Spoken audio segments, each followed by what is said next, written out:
Donc mon nom et mon prénom c'est Nicolas Giraud.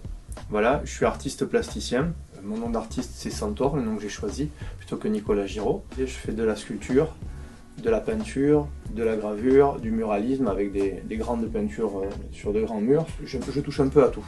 Moi je voyais que j'avais du mal à me situer, j'avais fait donc des études d'art.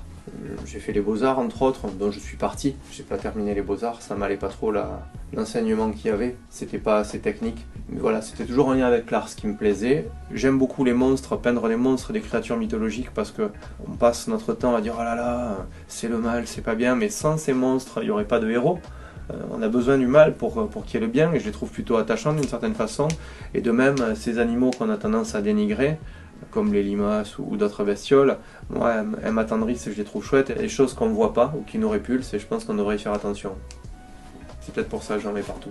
Quand une toile est terminée, j'envisage une toile comme un moyen de raconter une histoire plus ou moins profonde, avec plus ou moins de détails. Mais l'idée, c'est de mettre plein de petits détails pour qu'il y ait plusieurs niveaux de lecture. D'abord, tu la vois globalement, la peinture. Ensuite, tu peux la regarder et y réfléchir, et en fonction des couleurs, en fonction de la position, commencer à te dire pourquoi il a fait ça, est-ce que ça aurait pas un sens? Et après, il y a vraiment des détails, un peu comme dans un Où est Charlie, pour te forcer à être attiré par autre chose. Et l'idée, c'est de perdre un peu l'œil de la personne, de façon à ce qu'elle puisse passer plus de temps à analyser quelque chose. C'est ça qui m'intéresse.